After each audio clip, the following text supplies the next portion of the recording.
अच्छा डॉक्टर साहब, सहरी में पराठा ले सकते हैं, सूखी रोटी नहीं खाई जाती।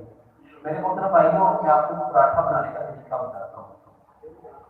अपना आटा बगैर छान के, पत्थर की चक्की का आटा, उसमें जैतून का तेल, अगर वो कर सकते हो अच्छी बात है, नहीं कर सकते उसमें सरसों का तेल मिला दो। आटा गूंथते वक्त सरसों का तेल, खुश्क रोटी बनाओ, उसको जैसे वो बल वाला बनाते हैं आप, वैसे पराठा खुश्क बनाओ और उसके ऊपर बाद में देसी घी लगा दो। आप उसे धुआं दोगे। और इससे भी बेहतर, अगर देसी घी नहीं है, सरसों के तेल का पराठा बनाओ, आटे में भी डाला, उसका रोल भी बनाया और उसके ऊपर भी लगाया। इसके फायदे ही फायदे हैं। और ये जो कहते हैं ना पराठा खा के बाद में मैदा उठने काबिल है, वो कहेगा कि अल्हम्दुलिल्लाह उठने के काबिल होते हैं। मेरे मोहतरम भाइयों, आटा वो लेना था जिसमें मल्टीग्रेन थे। मल्टीग्रेन आटा। मल्टीग्रेन आटा कौन सा होता है? जिसमें चोकर हो, जिसमें सूजी हो, जिसमें मैदा हो, जिसमें फाइबर हो। और ये बनना था पत्थर की चक्की से। ये किससे बनना था? पत्थर की चक्की ने आपके चोकर को भी छोड़ना था, सूजी को भी बचाना था, फाइबर को भी बचाना था। और हम हो गए पढ़े लिखे, हमने कहा कि पत्थर की चक्कियां, हम ले आए लोहे की चक्की।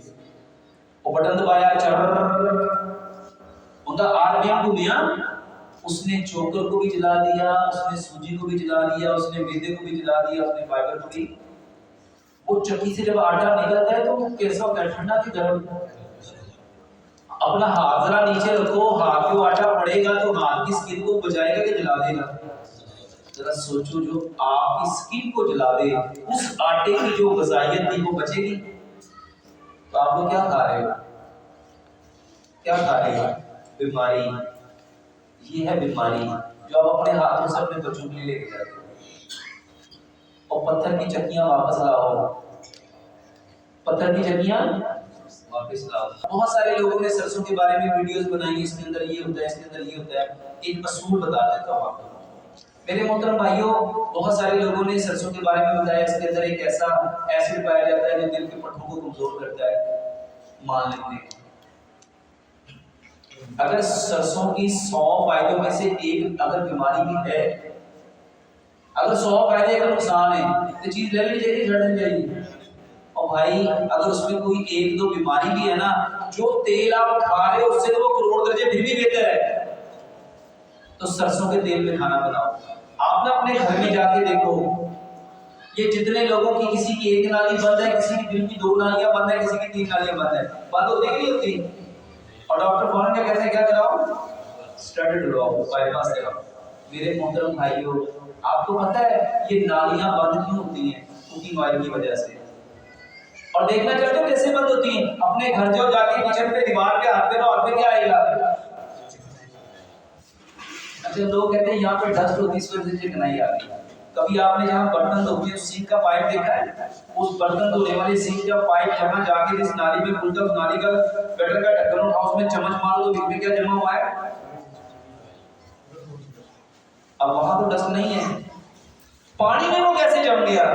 सोचो, जो पानी में जम गया वो आपके खून में क्या कर रहा होगा? ये जितनी नालियों में जमा हुआ है, ये कुकिंग ऑयल है। सरसों का तेल इस्तेमाल करो। खाना पकाने के लिए तेल चाहिए, कुकिंग ऑयल। मेरे मोहतरम भाइयों, कुकिंग ऑयल वो लेना था जो जिंदगी में कभी जमता ना, जो जिंदगी में कभी, और वो था सरसों का तेल। वो क्या था? सरसों का तेल। मैंने जब ये तकरीर करता था ना, तो 60-70 रुपए किलो सरसों बिकता था, और अब माशाल्लाह 600 रुपए। कितना हो गया? 700 रुपए किलो।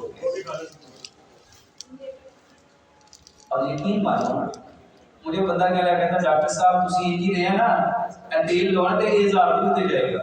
मैं कि फिर भी फायदा है, फिर भी सरसों का तेल जिंदगी में कभी जमता नहीं। और हाँ, एक बात और,